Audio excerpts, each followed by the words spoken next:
Good morning, everybody, and thank you for joining us for the Canadian Agricultural Human Resources Council Indigenous Sharing Circles. Today's sharing circle is on Indigenous practices in harvesting and foraging. My name is Beverly O'Neill, coming to you today from British Columbia and the unceded territories of the Musqueam, Squamish, and Tsleil-Waututh people in downtown Vancouver. My traditional name is Tla'ampatki, Hukatlek Tla'ampatki, Hunene Tanacha. I'm from the Tanacha Nation. I'm very grateful to be with you today. Our guest speakers today are Chef Ray Bear from Green Bear Foods in Nova Scotia, as well as Jason Roberts with Lytton First Nation, BC. And we've heard of the amazing things that Lytton has done, including their recovery from the wildfires a few years ago. We wanted to bring you this topic because when we define Indigenous agriculture, what it means to us, we talk about food and how we work with and manage the lands in harvesting and foraging practices, our traditional ancestral ways, and how that still continues today. In our past sharing circles, we've heard many of our guest speakers talk about how food practices for us is not just about food security, it is also about food sovereignty. And that is one of the things that we're going to hear today about harvesting and foraging. Very sorry to let you know that Small Scale Food Processors Association was unable to join us for today, but I will be bringing up what they do. And I'm certain that Chef Ray and Jason will sort of mention some of the regulatory practices along the way. So couple housekeeping elements. We are targeted to complete today's session by top of the hour. That's 1 o'clock Eastern Standard Time or Ottawa time. For those of you in the listening audience, please let us know who is there. Put in the chat your name, where you're from, and please share land acknowledgement, whose lands you are grateful to be located on. In our sessions as well, at the end of our sessions, we will do a draw for our Indigenous participants of $100. You must be in attendance to win. So if your name happens to be drawn and you're not there, we say, so sad, too bad, and we draw another name. Yes, that's what we do. At the end of the session, and once you close off from Zoom, you will receive in your system a post-session survey. We do want to hear from you. And the reason we want to hear from you is because one or a few of you had suggested in these post surveys that you would love to be able to interact with other participants, other attendees to these sessions. So we are going to hold just an open sharing circle for you to have dialogues with each other. So we're looking at that for March 20th, same time. On Zoom as well, and we'll enable you to share and have conversations amongst each other. I think at this stage too, a quick welcome here from Canadian Agriculture Human Resources Council, and then I'll introduce you to our guest speakers. We'll enter the session. Feel free to also ask any questions to the speakers through the Q&A feature or also through chat, and I'll bring those forward to you. In those as well, because this is a webinar, we just receive any questions or comments through the Q&A or the chat feature. So over to Aaron Bryson from the Canadian Agricultural Human Resources Council. Thank you, Beverly. Yes, like Beverly said, my name's Aaron Bryson. I am the project manager of training here at CAHRC, and I also work on our Indigenous agriculture initiatives, largely with Beverly and our Indigenous Advisory Council. And, you know, I really think it is important for us to recognize the lands that we're on, because agriculture is so heavily reliant on those lands. And so, you know, I and the CAHRC offices are located on the unceded territories of the Algonquin Anishinaabe Nation here in Ottawa, Ontario. And we do work throughout all of Canada, and we have staff in various parts of Canada as well. So, you know, really important to remember how much those lands play such a pivotal role in agriculture, whether it's, you know, dairy or finfish or greenhousing or community gardens. We use the land every day. And for those of you that don't know CAHRC, we're a national nonprofit organization focused on addressing human resource issues facing agriculture businesses across Canada. Our website has a bunch of information on it. So if you are interested in learning more about us, you can visit our site there. And I'll pass it back to Beverly so we can continue on with the session. Thank you all for Great. being here. Thank you, Erin. If you want to know more about what the Canadian Agriculture Human Resources Council does, Erin will drop a link in the chat line and you can see some of their programs and services. So it's really about building awareness of opportunities in agriculture as a operator, as a farmer, and also learning the skills itself. The association does have an Indigenous advisory committee, so we always are looking for people to join us on that advisory committee. We meet about 4 times a year, a little bit more active in off season, so we can set up for the impending season itself. 2 things to remind you of here. We are recording the session, and the reason we record it so you don't have to take notes during it. You can just enjoy the listening, and also people who've missed it can come on later and see previous sessions, including this session. So they are posted on the Canadian Agriculture Human Resources site as well under their Indigenous initiative. Another thing is if you would like to also see what people are saying, there's a feature on chat that enables you to see the closed captioning. So check out that feature because it enables you to see what people are saying on a visual level. So on to the session itself. I'm going to ask, again, we've got Chef Ray Bear. I think we'll start with Chef Ray. He's going to tell us what he does, some of the things he's been doing. Some of you may remember Chef Ray in our first season of these sharing circles. We had Ray join us. Ray is a chef. It's not a typo. He's not chief, unless you want to call him chief chef. So, oh, there's my first funny of the day, Jason. So Jason and Ray were on a conversation a couple of weeks ago with an initiative here in British Columbia on food sovereignty discussions. So, but Chef Ray Bear, we met him a couple of years ago. He is not just a chef, but he's also been a farmer. He's an educator, and he helps bring Indigenous knowledge to First Nations and help you uncover. Hey, there's my next second a pun.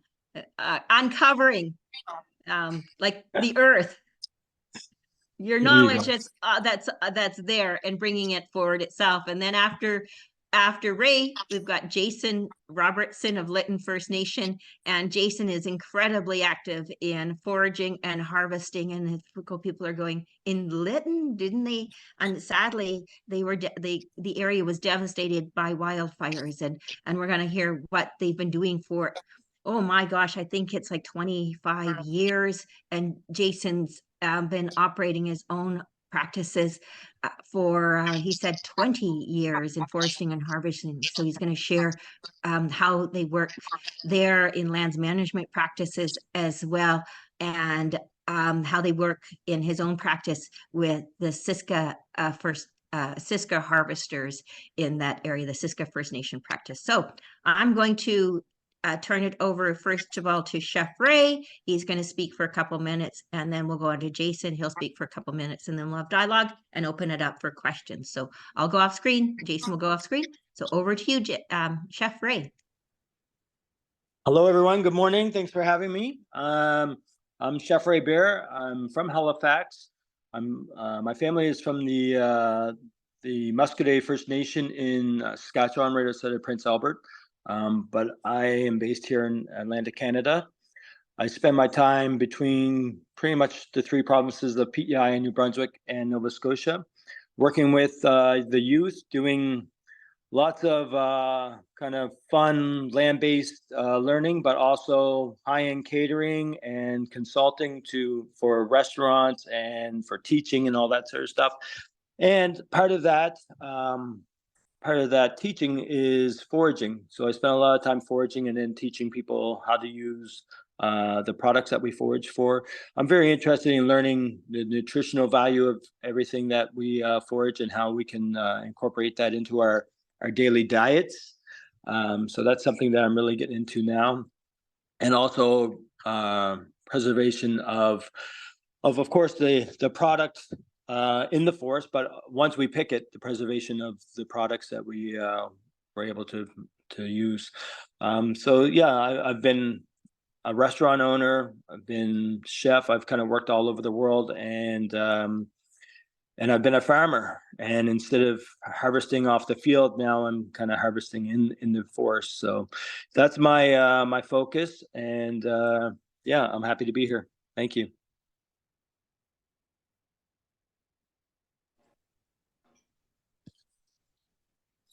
Yerikshwenwan, everybody. My name is Spaat Shuk. Coming to you from the Clemchin First Nation, located in Lytton, British Columbia. And yeah, so I'm one of the 12 council members with Lytton First Nation. This is my 14th year in a leadership role.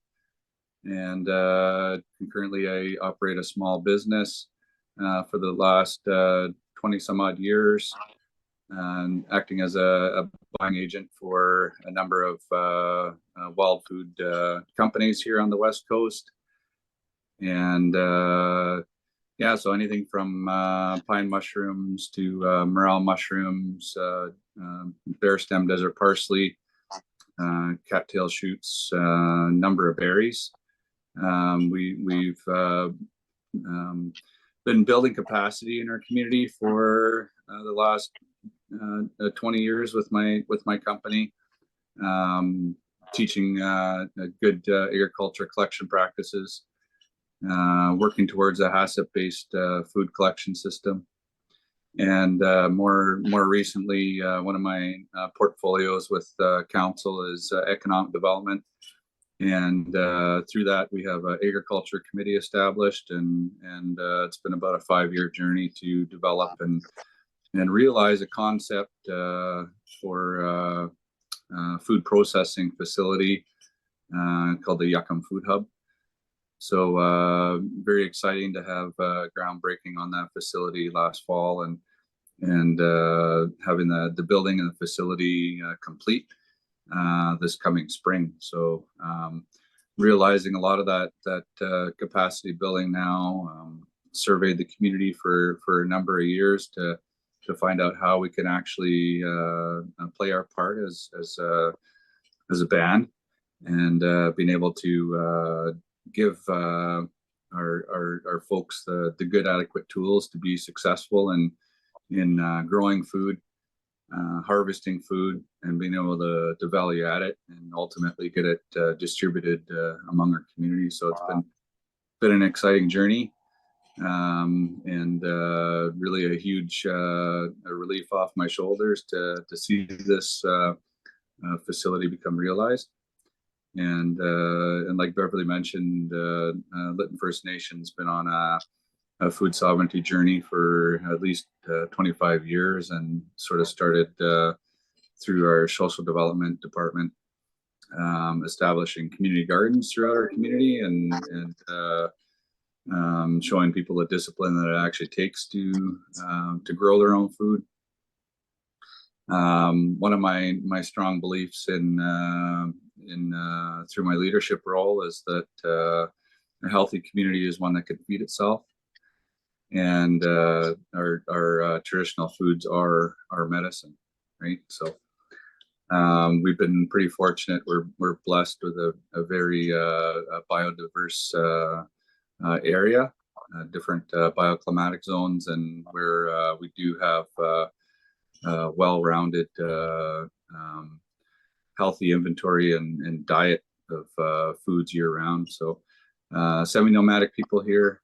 We did spend a lot of our springtime in the mountains harvesting, and throughout the summer months we'd be down at the river fishing, and utilizing our natural surroundings to wind dry foods, and so we're huge on storing foods and trade. So we did a trade with a number of communities in the surrounding area, and we still do to a certain degree. So happy to be here today, and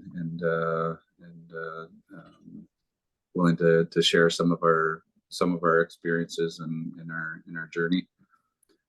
Right in the beginning, the first 5 years of my business, I did have was scrutinized quite severely from people in leadership role and also community concern about harvesting and selling our wild foods.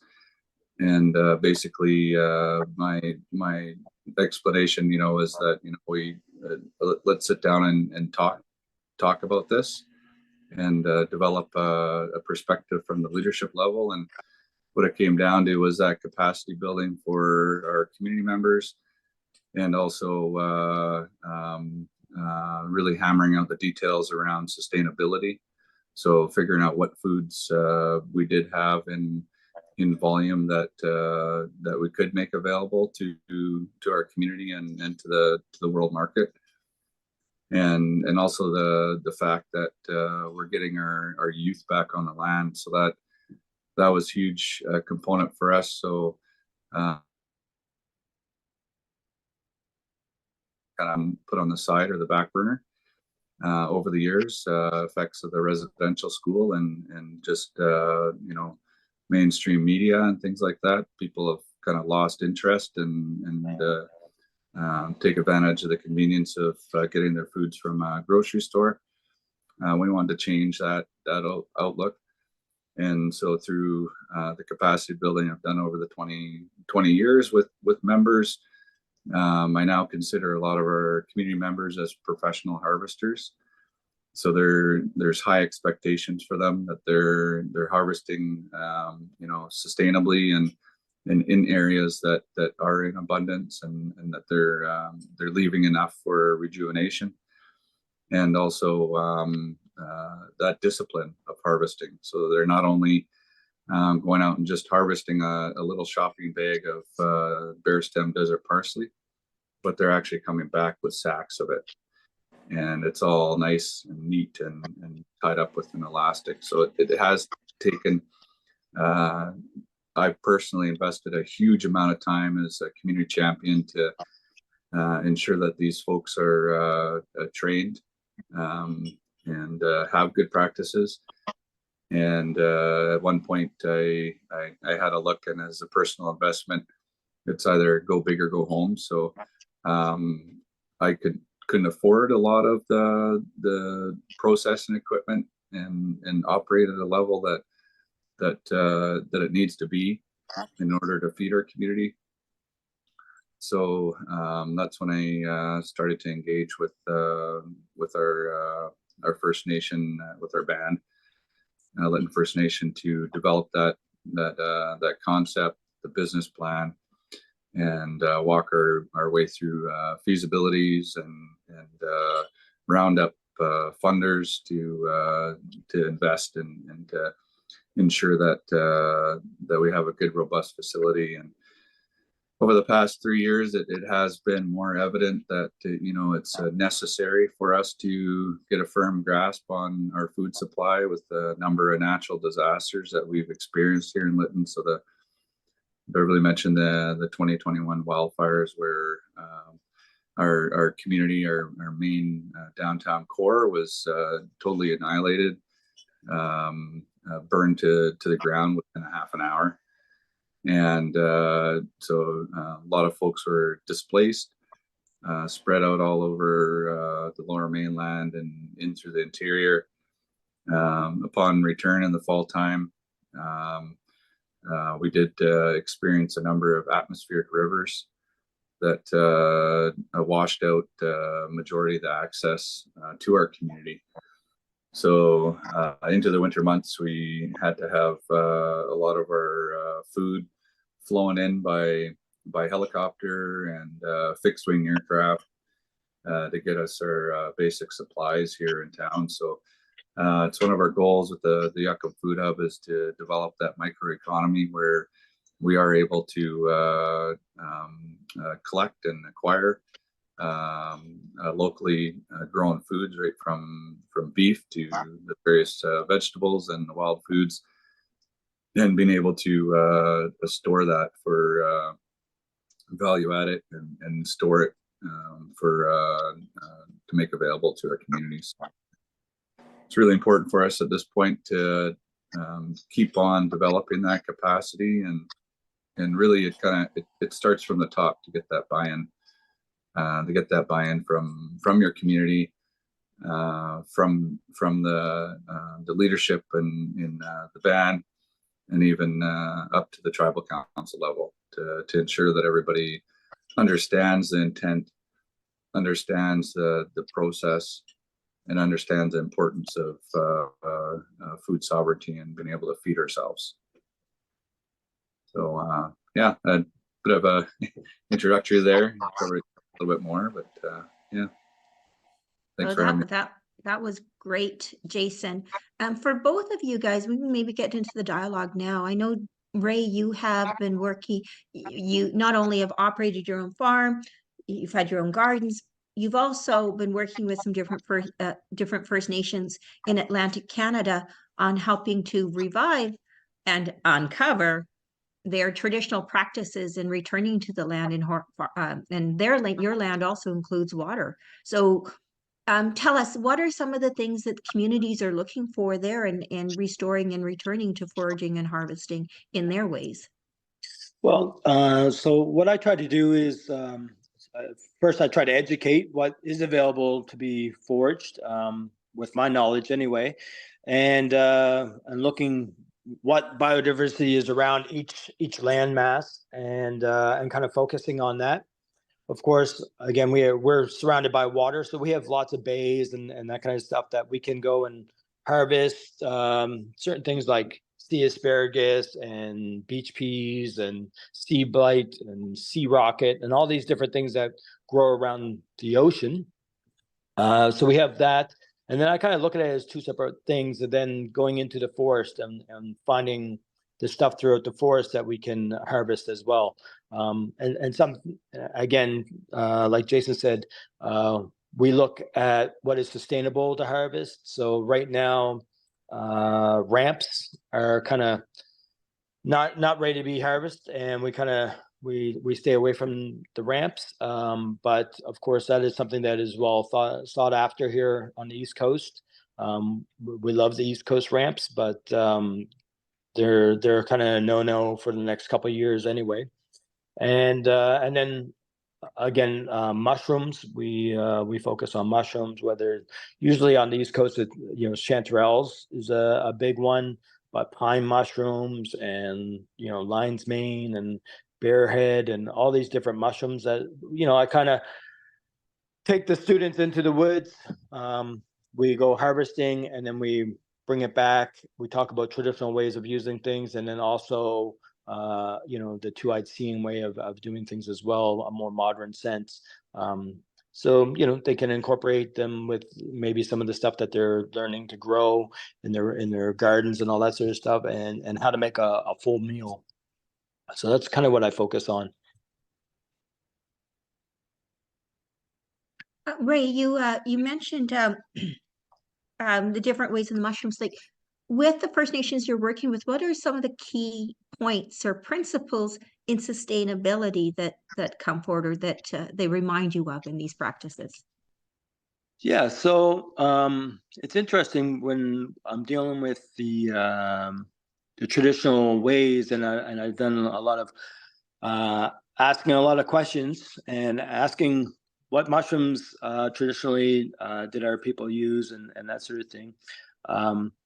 You get kind of mixed messages. Some say that there wasn't a lot of mushroom harvesting, and then some say that there was mushroom harvesting, but they kind of watched for what the deer were eating and stuff like that, and that's how they knew what mushrooms to eat. And so when I try to teach what mushrooms to harvest and how to harvest, stuff like pine mushrooms, of course, we can harvest a majority of them. We do leave some behind, but stuff like chanterelles, we cut those, and we don't take the full stem, so we leave those to kind of regenerate themselves with the spores and stuff. So it's each mushroom's a little bit different. Okay, great, thank you. So I like that you were talking about how you might harvest, and you started to allude to even a bit of the commercial side, both you and Jason. So in this conversation, I think we're going to talk about not just sustainability and traditional harvesting practices, but if you want to go and bring it to a commercial market, whether it's in your restaurant or in a farmer's market. And I know, Jason, before the session opened, we were talking about Siska Traditions, which was started by the First Nation in the area. And as you mentioned, it was a social development initiative that you guys have gotten into distribution as well.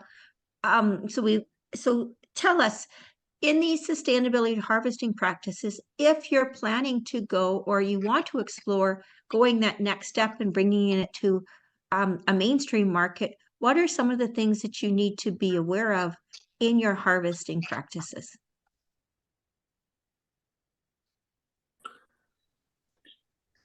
Yeah, definitely knowing the surroundings, so the basic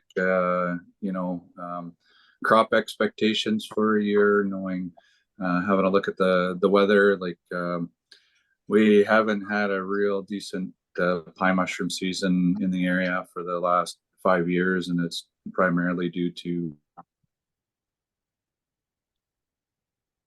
time and snowpacks, right? So it's ever changing, so it's a bit of a gamble on what we can make available to the broader market.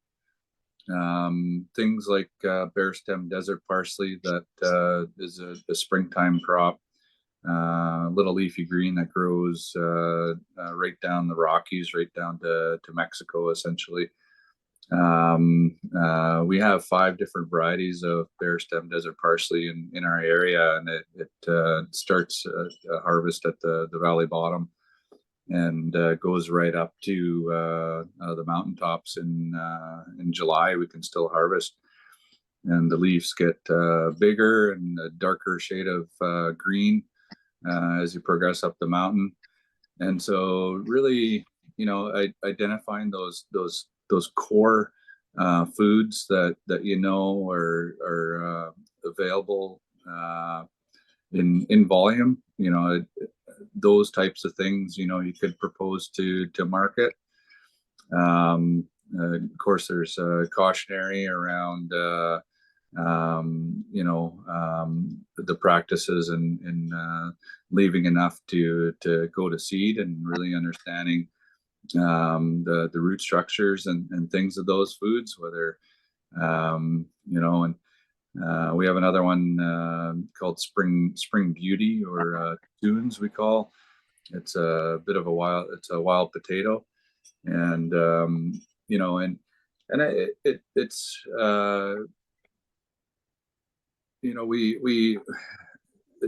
a small little potato. And we've actually noticed, since we don't put cows out to range, that the ground, like when cows go through meadows, their hoofs kind of loosen up the ground, and they stomp and dig around, and I've made for really nice crops of tunes over the years. And since we haven't had cows out to range, then that the grass gets really matted, and it's really hard to identify and dig out the spring the tunes. And so there's it just goes to show how all these different factors play into crop success and the sustainability side of it. So some years we'll have a bumper crop of mushrooms or tunes. Other years they're just not available at all for the broader market. So it has been really challenging supplying and distributing on a larger level. And that's why our primary focus is to ensure that our community's fed. And I seen a question asking about a microeconomy. So a little bit on that. So Lytton is located sort of right in the middle of some major centers. We're 2 hours from Kamloops. We're 2 hours from 2.5 hours from Chilliwack. And so we're just far enough where, it's not really feasible for us to travel out. And so in that, we've sort of, as we surveyed our community and discovered that historically we're ranchers, historically we're farmers. We have old decrepit orchards that need revitalization. We have good lands to grow things. So our people can grow things, they can harvest things. Where the challenge was to get it to market. And that's where we established our processing facility. That's where we could really play our part. And so we've structured it in a way where essentially a farmer, could just show up with 1,000 pounds of apples, and then we know what to do with it.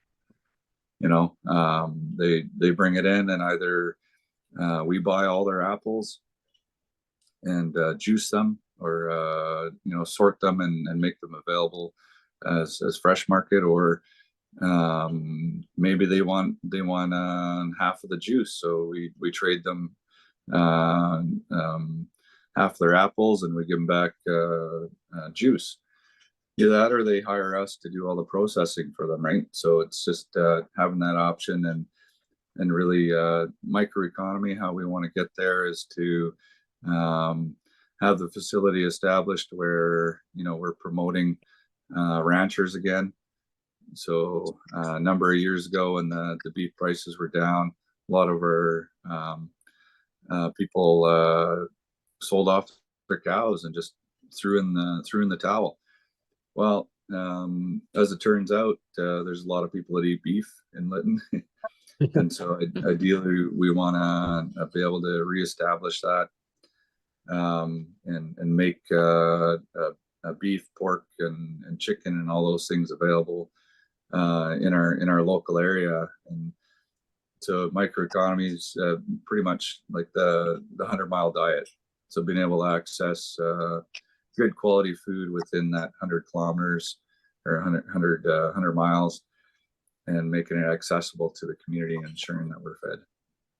Now, when you talk about the 100-mile diet, you also earlier talked about your community bringing forward, like, we need to be aware that that our food supply should first of all meet our own needs. But you guys are on, I think it used to be called the Ulakan Trail or the Grease Trail, the trading routes that our ancestors used like thousands and thousands and thousands of years ago. So when we talk about economy, there's always been some sort of a trade economy. Is that things that come up in your conversation still? Oh, absolutely. And years ago there was a book written on the area. So I think it's a Thompson Ethnobotany. And it talks about the trading, the trade values, right? So Lytton was the prime place for wind drying fish. So as fish come up the river, they have the perfect amount of oil and fat content, where we could hang dry. We had the perfect low humidity, the heat and the wind. It's always windy in Lytton, and most of the time it's pretty warm. Yeah, I think warm is it is a nice way of saying really, really, really hot. Yeah. They don't call it Hell's Gate for nothing. Yes. Right. Yeah. So you put those pieces together and you come out with perfect dried salmon. You go to Boston Bar, it's too oily. They get more rain than we do. You go north up to the Statlium Nation, and the fish are depleted of their oil and their fat reserves, so they're almost too skinny. So we, in history, we took advantage of that. It was a huge focus of ours was to wind dry salmon. Then we would trade with people up into the Mount Currie area, into farther into the interior, into the Schwetmek territory, folks in Ashcroft. And just for example, we would have one fillet, one side of dried salmon that we call stwen, and it would equal trade value of 2 big handfuls of bitterroot. And if anybody knows bitterroot, 2 handfuls is a huge effort to harvest and to clean and to dry. We're talking hours and hours and hours of harvesting. And so that's how important the trade economy was in Lytton, to not only feed our own folks here, but to provide winter sustenance to a lot of the surrounding communities. Yeah, I look at, those trade routes and how important they were. And I'm Tanaka, and most of you guys will know that as the Kootenays, where the BC Rockies are. And I look at pictures of my ancestors. There's seashells. We are, well, today it's a 9.5, 10.5 hour drive, depending on how fast you are, from the coast. So there, obviously that trade route was very much alive, and we still use it today, and it's called highways most of the time. Ray, what's going on in Atlantic Canada with First Nations microeconomy and harvesting and foraging?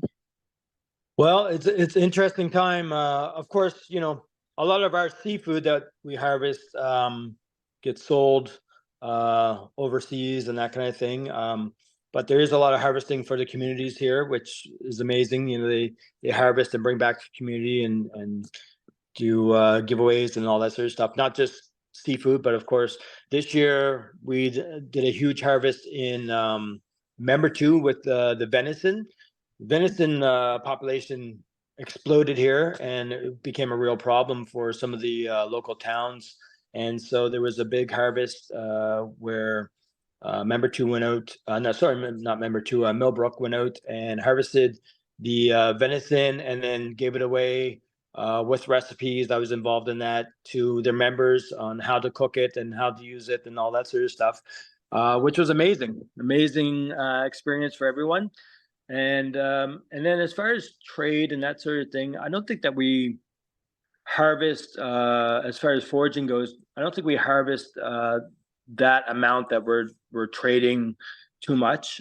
Maybe eels and that kind of stuff in different seasons. I know in New Brunswick, where I'm doing some work right now, you cannot harvest mushrooms and sell it to the local, you can't sell it to the local restaurants. The health board won't allow you to do that, but we can buy it from, say, Lytton, and we can buy Ponderosa mushrooms or something like that was harvested out there and was sold professionally. But as far as like a private person or even Indigenous person going out to harvest mushrooms and stuff and then selling it to a local restaurant, you're not allowed to do that in New Brunswick. So a lot of that stuff gets harvested and sold to different provinces. But of course, in Nova Scotia, last year we had the most amazing chanterelle season in probably about 25 years. You couldn't go into the woods and not find chanterelles, and we were pulling them out by the bag load, and they were nice and clean, and people were buying them up left and right. Of course, we're drying them as well, and I look forward to this year to try and freeze dry some and see how that works out. But yeah, so as far as trade amongst the different bands and that sort of stuff, there is a little bit of that going on, but we're not harvesting on that quantity. That's it's interesting that you brought in the government regulations in it, but you can acquire harvested products from other provinces, but not internally. Jason, what do you guys do that enables you to harvest and sell it through a distributor or in a bar or in a or even to a restaurant? There are some practices, I understand, have to be in place. It's not just going out with the ice cream buckets that were sitting on your shelf for 3 weeks. There's more to it than that. Absolutely. And so early on, I did access some training through the good agriculture collection practices. I think it was the herb and spice part of Health Canada. They put on that training. So we're essentially a food safe for harvesters. So ensuring that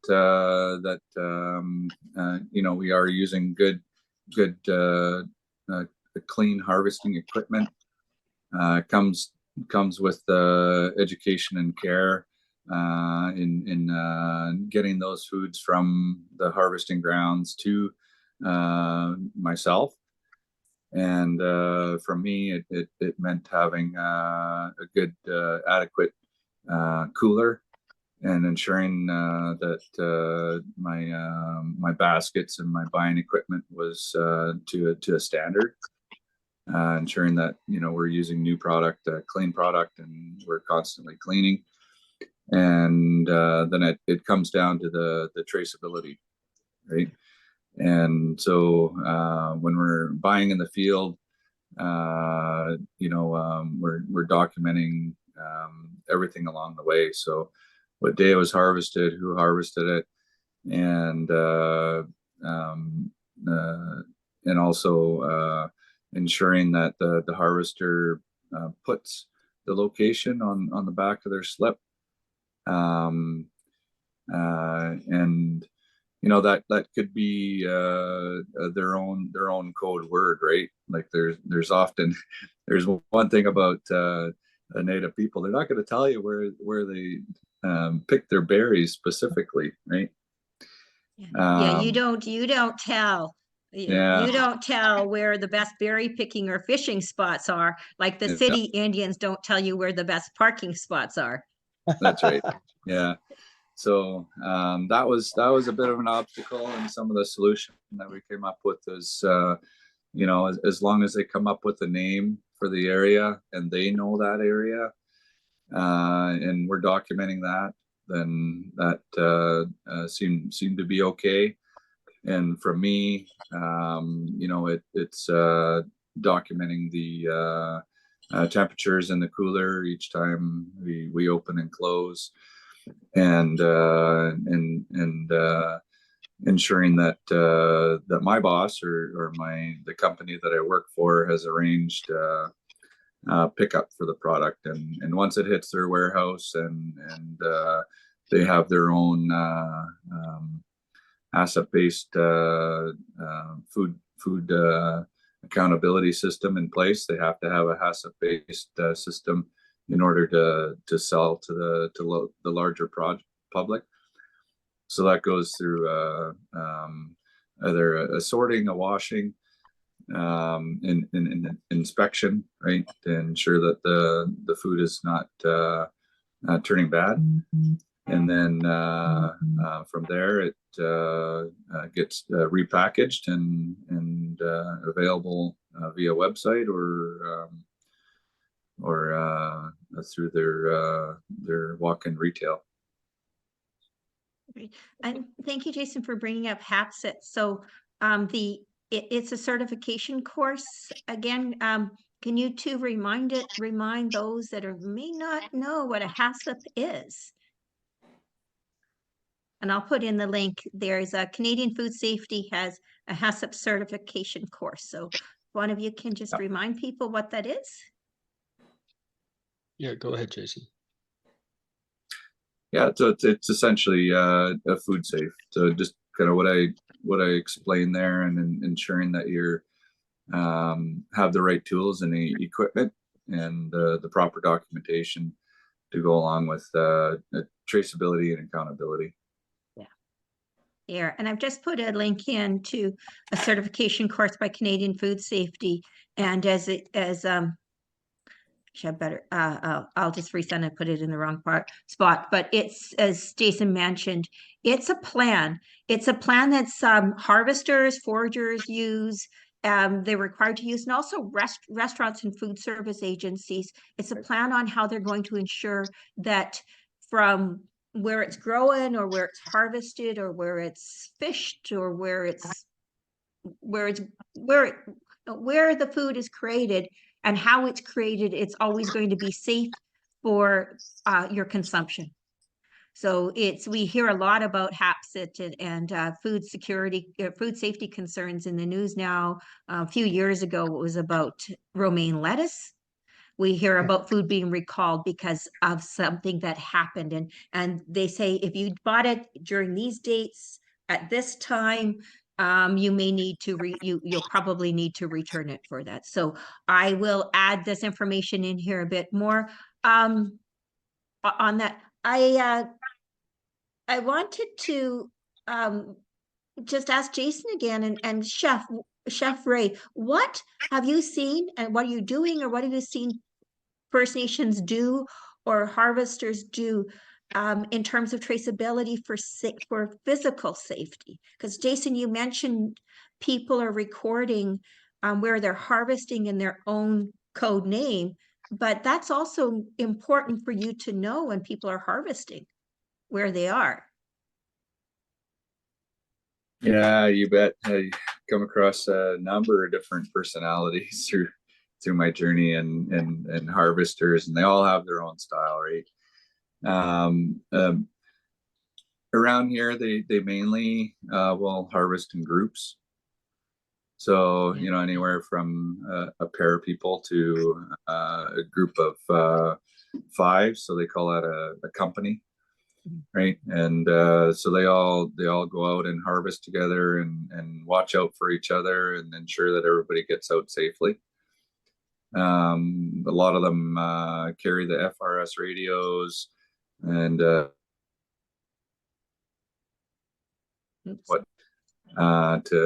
to make sure that they can get out safely.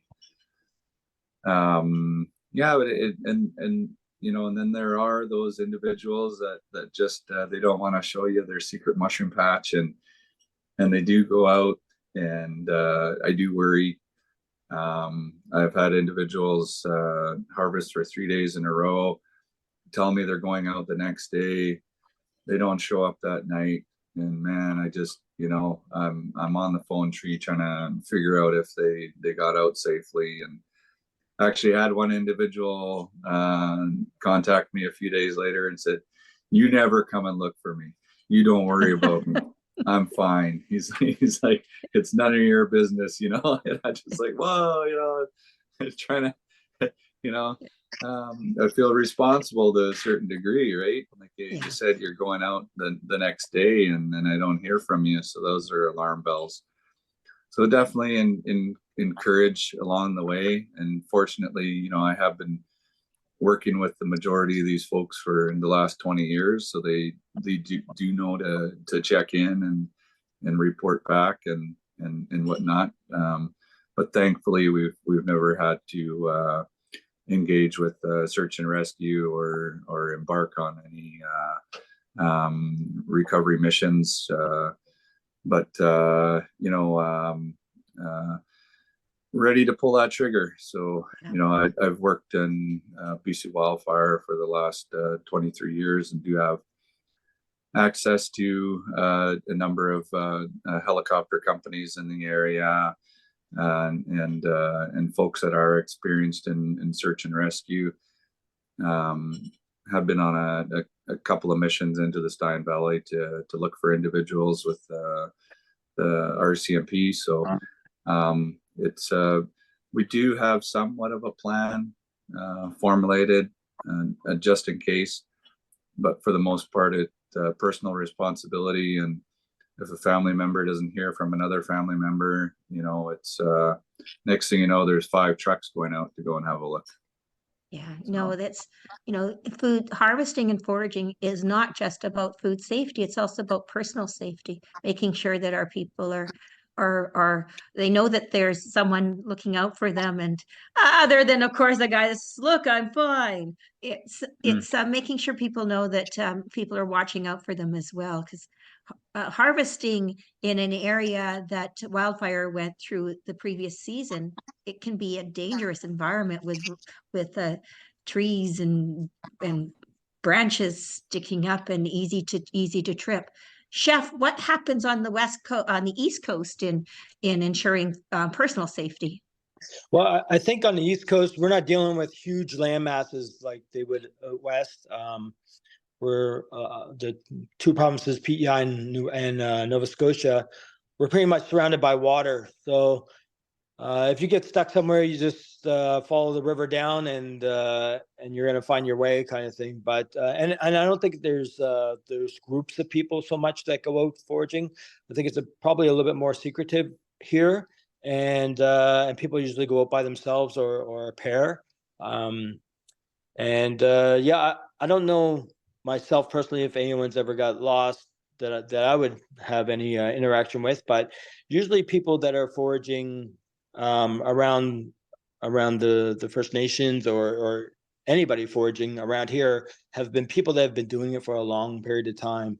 I think it's just becoming more popular on the East Coast to go foraging, the everyday person, but for the most part, it's people that have been doing it for a long time, that have been dealing with different restaurants and stuff that could sell their goods or taking it back to the communities. But usually it's not newbies. There's not a lot of newbies in the woods right now. So, Ray, you mentioned that when you operated your restaurant, your acquisition of, wild mushrooms and different plants, that it primarily came from other provinces. So how did you find your distributors? Is it typically known, or? I think, Jason had mentioned, I think earlier on, one of the distributors I work with out west, Cooney, we call them Cooney. So we would definitely utilize them a lot. And just from being around for a long time, being a chef, you make your connections through other provinces and even your own province. And people know that if you're using those ingredients, they'll come seek you out. They'll let you know that they have them. People come to the back door a lot. And again, you were touching on certifications and that sort of stuff. There's not a lot of certified pickers or harvesters around here, so you got to know who you're dealing with to make sure you're getting the right stuff. But some of the people that I would buy from would source stuff from out west. So I might be buying local mushrooms from them, but I'm also buying mushrooms from BC from them. Okay. You guys mentioned training, and I think this is actually, we're near the top of the hour. So Jason, I really appreciated you commenting about how the community decided about harvesting and foraging and helping people return to the land. You also mentioned a training program. Any tips in terms of how you get youth back involved, and is safety an element of that training? Yeah, I mean, definitely encouraging the community. Like in BC, we're fortunate to have some funding grants available for on the land, and so a lot of organizations have taken advantage of that opportunity to take groups of community members out into the nation. To share with them harvesting practices, harvesting grounds, where to get what, and and then a lot of it is dependent on community members themselves. So myself, being in my early 40s, a lot of my my friends and relatives have young families. And more than often, they're dragging the kids out to the huckleberry patch, right? And so, more or less, being raised in the harvest grounds. Yeah. So, yeah, I mean, even from being in that car seat, being under one year old, they're out there in the field and experiencing the journey that it takes to get out there and to harvest the berries. To once they're able to walk, then we're guiding them into the bush and showing them how to identify the appropriate berries. So it's really Knowing the knowledge that- plants and the traditional names, I'm certain, in traditional ways of use. Yeah. Yeah. Yeah, because you had mentioned in a previous session, Chef Jared had mentioned the blue camas. And, in the Kootenays, we harvest the blue camas as well. And you got to know when to harvest it, because there's a blue camas and the white camas, and one is not edible. Yeah, we get the white camas here too. Yeah. Yeah, so you got to know those things. And I also learned from one of our elders decades ago about lichen. We ate moss. Yep. I'm not certain which one, but it's the right one. Guys, we're almost at the top of the hour. I want to give you a chance to make any final comments or add any tips on if someone wanted to get into foresting or harvesting, what is the top 1 or 2 points you would say you need to know? Now, for me, it's all about the identification, right? Like you said, there's a lot of lookalikes out there, even for morels and different berries. So really take the time to educate yourself, or to go out on the land with somebody that is experienced. Know in your general, land, know your plants. Yeah. In general, if it makes your tongue a little bit numb, then you probably shouldn't eat it. Chef Ray, what's your final tip? Yeah, I mean, I think linking up with somebody that knows what they're talking about, that has lots of experience. I'm not just talking a year or two experience, but some real experience. And I think for those of us who do have some experience, it's important to make sure that we make ourselves available to mentor other people, other youth that want to get involved. There is a big interest right now, a big push from people to learn traditional foods, and then also just being out in the land and finding stuff that is edible.